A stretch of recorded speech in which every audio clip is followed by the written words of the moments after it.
Hello and welcome to another episode of Top Deck, the series where we take a look at some of the leading TCG deck lists. So for this episode we're going to have Ben, who topped this regional, come on and give a quick talk over the list and the strategy behind it as well as the rounds. But before we do that, just want to cover the basics of this list. So it is a Salamangreat making top 8 at a recent WCQ in the UK. It's a fairly standard Salamangreat build in terms of the main deck. Certainly it's the same as his previous build. The side deck has changed a little bit compared to that. A few variations here. We've seen a lot of people dropping the update jammer from the extra deck, but still features here alongside the borrow load, which means there's no Baguska in there. The main deck does feature Super Poly and Fusion of Fire both in there. We've seen a few people actually dropping Fusion of Fire and Super Poly is often just put in the side deck. He's playing in the main deck for the extra utility it adds and playing the Crusadia Repulsia as the extender of choice. In the side deck we've got access to the Paro for in time, tons of back row removal with Hankro Tops, Twisters and Evenly All in the side, and of course triple Ghost Ogre in the side, proving to actually be really useful in this particular format. So without further ado, let's bring on Ben to chat about the deck. Welcome back onto the channel for topping another regional. You're doing quite a lot of this at the moment. Let's start with the rounds, I guess. Okay. So round one, you went up against the Trickstar Azathoth deck. Is that like the full Orcus version? Yeah, it's the full Orcus version, so they can the one where they can just go first or second, basically. Yeah. And is this a particular, like, how easy is this matchup? You've got a lot of hand traps to counter it. The hand traps, like, you have to time them very specifically, so if you hand trap them like at any point in the wrong area of the combo, you can lose. And I feel like you have to save the hand traps for the right moment.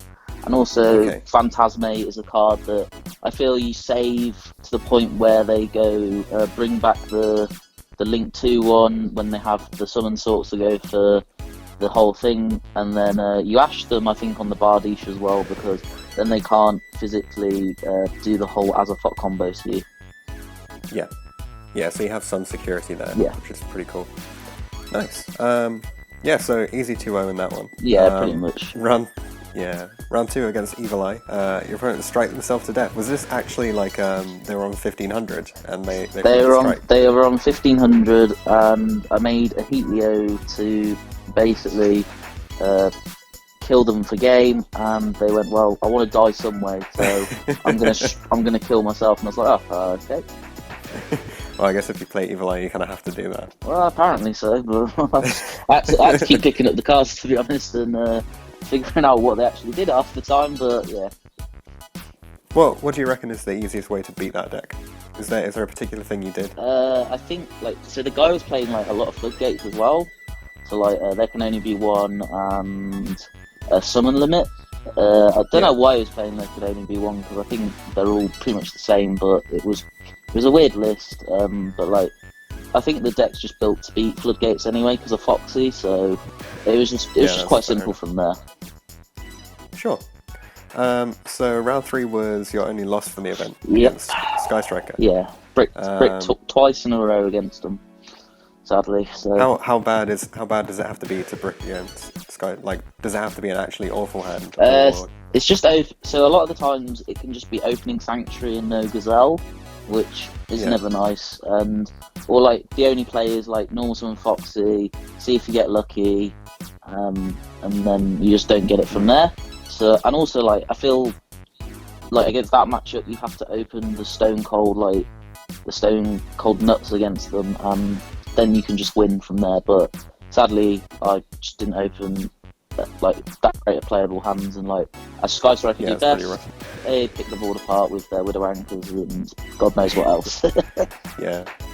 Well, actually, I think probably one of the interesting things about that matchup in particular is we've seen that stealing a Salamangreat monster can be so impactful, especially people have been playing Econ in the main just to take it. People are considering Manhunt just to take the mirror match monster. The fact that you can go up against this deck which always plays a free Econ. Yeah, of course. Yeah. It seems like it's going to be pretty rough. It's going to be an interesting one. Yeah, for sure. Yeah. Do you reckon that what's your opinion of the win rate for Salamangreat against Sky Striker? So I feel a lot of the time So Sky Striker pretty much dominates Salamangreat to the most part, unless Salamangreat just opens everything and opens every good hand trap against them. But the card that just auto wins you the game is opening a Phantasme if they go first, and by just dropping the Phantasme against them, you can just win the match from there. Okay, yeah, that's fair enough. But yeah, it's our worst matchup. And the mirror Yeah. match if you don't have a negate when they're trying to get to the Fusion of Fire combo, but the mirror match can be 50-50 sometimes. That's fair enough. Yeah. So for the rest of the event, you just won out every single round. Was there any particular challenge that you faced there, or was it fairly standard? The scariest matchup, I think, was the Cyber Dragon matchup, just through like not knowing what the deck could do with like its new support, and also on top of that, I felt that because it could just go second and like wipe out any extra deck monster you had in the extra deck zone. That's true. I was kind of scared for that in a sense, but like at the same time, I didn't think it was too bad. Like there was a point where the Cyber Dragon player could have killed me and got lethal, but he missed out sadly. Okay. So, but I mean, then he had another game at least. he had another game, and then that was 2-0. But so game one, it was a bit of back and forth, but I just outright slaughtered him after making a borrow load that could attack twice with the update jammer. And then game two, it was just a battle of the hand traps on whose hand trap was better.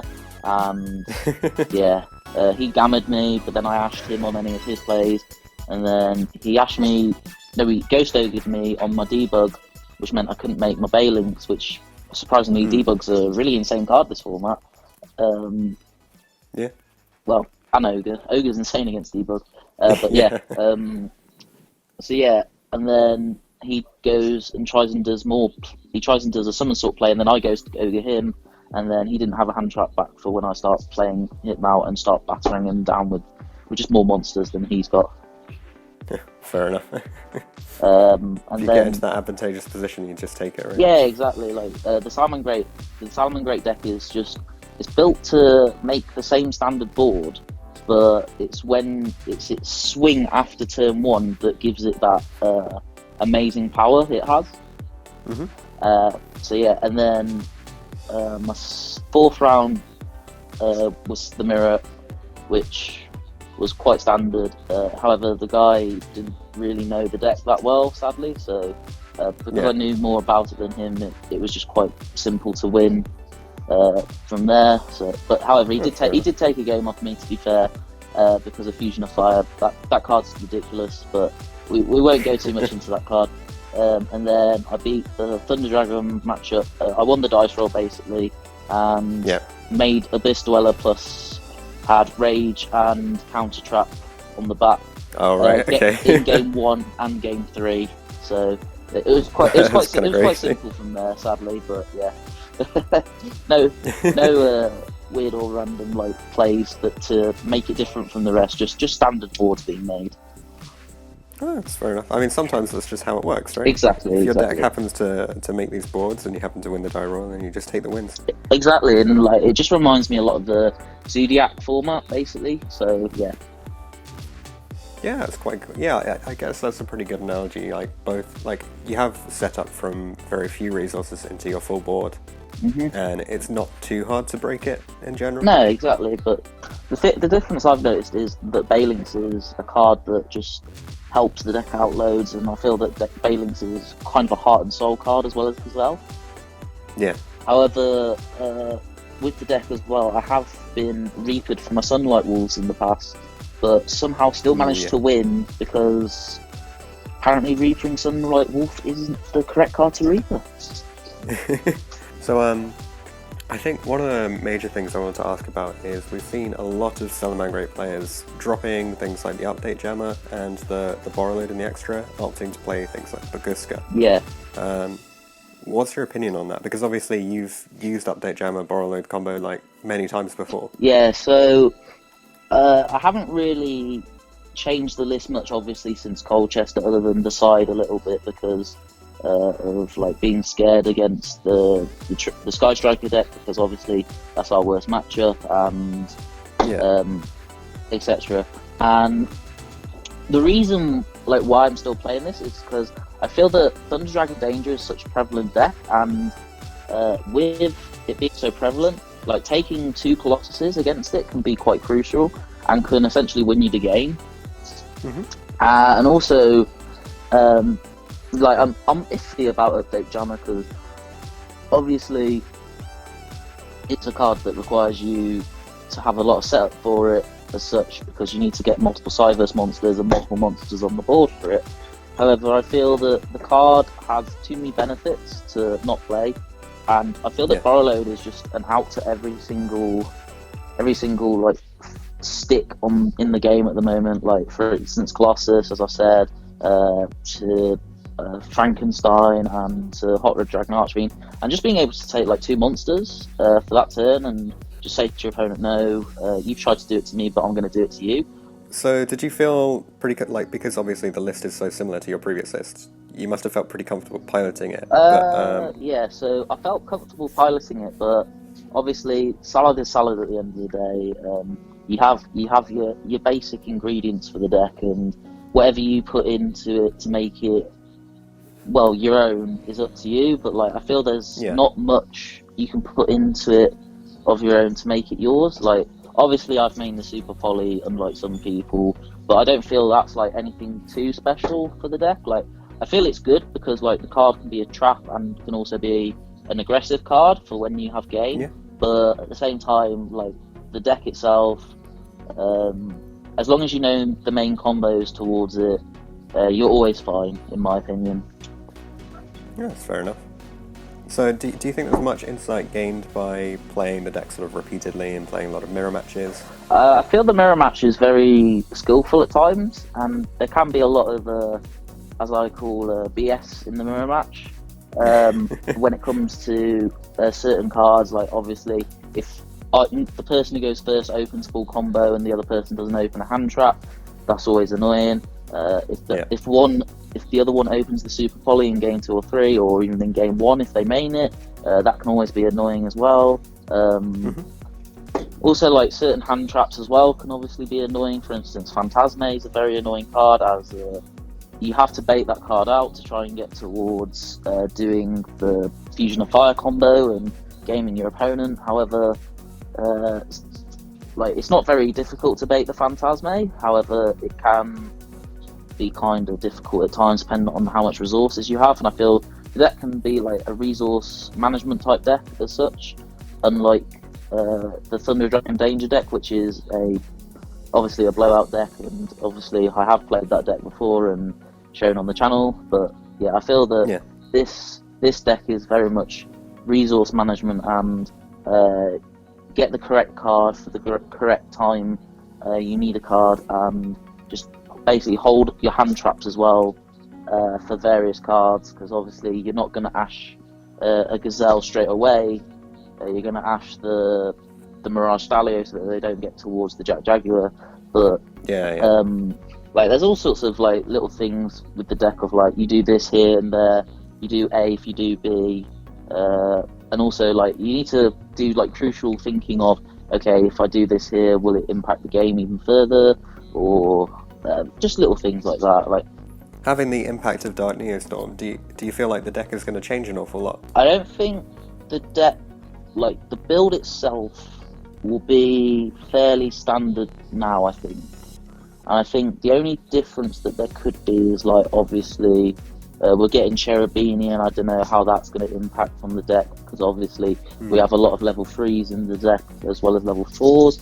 However, I'm not sure if that's going to impact the deck at all. But however, with this FTK going around that everyone seems to be on the hype about, that's going to be interesting, whether or not the amount of hand traps get upped, or whether or not the amount of trap cards go down, or whether or not the amount of going second. It's an interesting thing, because like you need to know how many hand traps are required to stop the combo. Because if it's just like 1, 9 hand traps should be more than enough. No, I completely agree, but it's more on the fact of like, so Phantasme doesn't really stop The FTK, it's more of a card that says, okay, you may have not opened a hand trap, but we're giving you another chance to try and open a hand trap. And I feel like the timing of the card is very important as well. Cool. Well, do you want to make any more comments? The Salad deck itself, like, it's kind of like Sky Striker with the Kung Fu Panda reference, where there's not much special to it, and you basically it's just plain old Salad, and like, people try and say that their lists are unique and different to their own, but like, the only way you can make it unique and different is, like, obviously there's the U-Link one that's been going around, which has not been doing well, but obviously it's going around.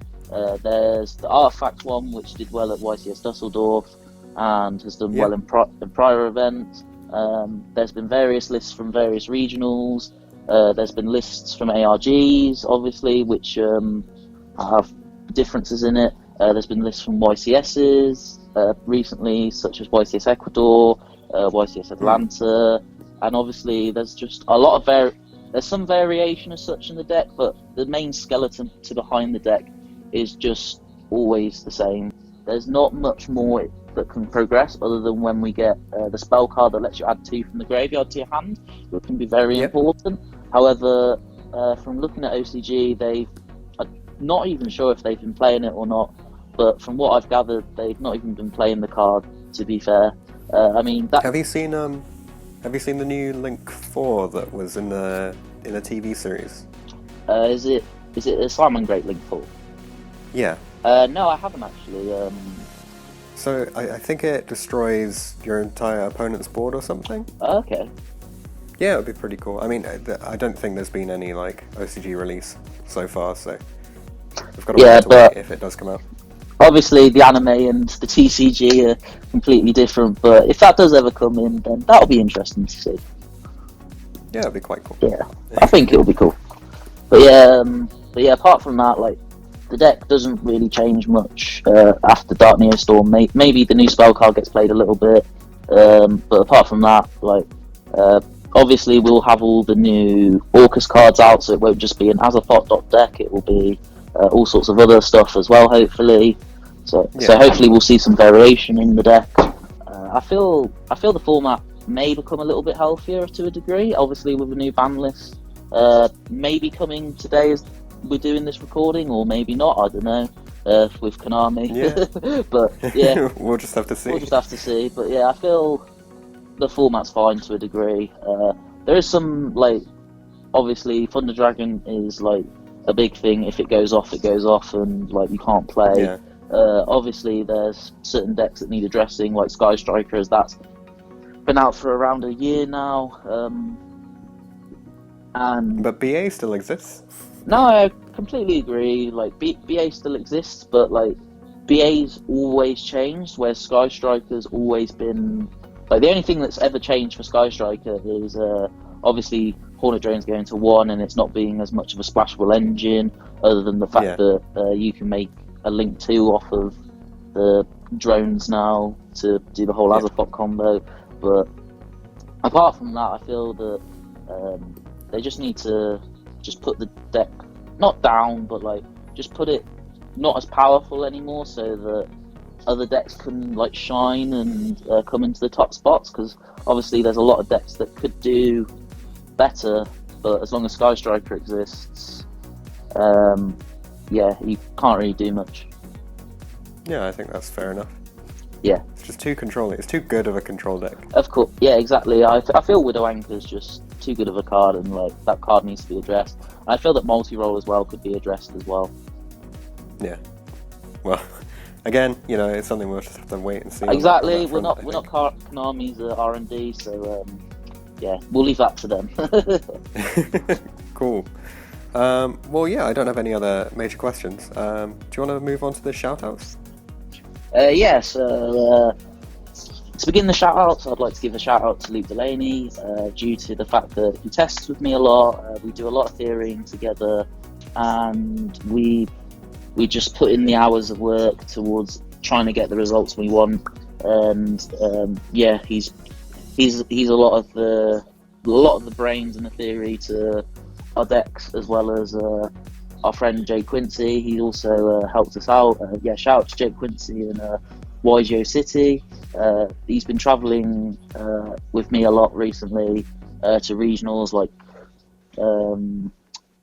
Leicester, Norwich, just to name a few. And obviously he's been to Cheltenham,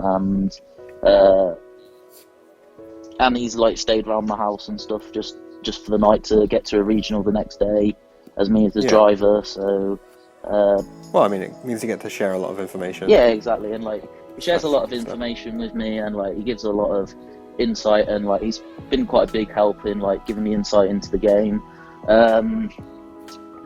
Also, shout out to Stuart Watts, just a good travel buddy and a good guy to travel with to events, and always there to get the Starbucks in as well, just in case. And please use Big Stu 5 as the promo code on YGO City for 5% off all your deals. Help the man out. And shout out to Luke Bennett, long-time friend, Jack Borner, because I think I've only ever given him a shout out once on here. Shout out to Dale Hawkes for being a guru player for some reason. Shout out to Dylan, because Dylan's always a laugh at a regional. Shout out to John Daniel, because he sorts me out with cards a lot for good prices as well. Go check out JD Games.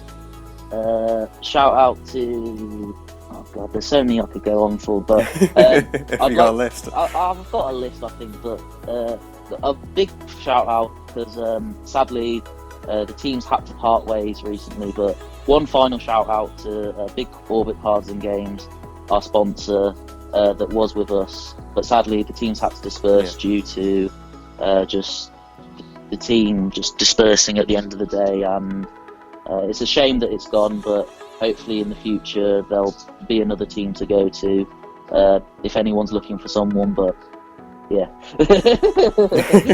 not begging. Clip on the Nah, I'm joking. One final shout out and hurrah to Big Orbit Cards and Games. It's been a ride, and I've appreciated everything the owner's done for me in the past, and just being able to wear a shirt with someone's logo on has meant a lot, to be fair, and a big thing to do. Hope to hopefully do it again one day, but we'll see in the future. Definitely. Also, shout out to the click. If you know, you know. Just everything like about this game is like, I don't know how to say it, but like I feel like recently I've got into a stride, and because of just through my friends and like through influences in my life, and just wanting to get better and have just essentially a tops in my life, and to be better at something. And I thank the people a lot that just help me strive to do better. Yeah, it's really great. It sounds like you got some amazing support behind you. Yeah, it's real good. It's real good. Cool. Well, thanks very much for coming on, sharing all of your comments and insights with the listeners. And I'm sure with all of that support that you've got, we're going to be seeing a lot more tops in the future. I hope so. Cool. Thanks. No worries. Cheers, Joe. Thanks for watching this episode of Top Deck. If you have any comments or suggestions that you would like to make, leave them in the comment section down below. Check out the description for details of how you can get involved in this series. You can enter by voice interview, or instead you could just send all of your information over Facebook Messenger. Anything like that will be absolutely fine. If you want to see anything in particular from the upcoming series, then be sure to get in touch, and I'll see you guys in the next video.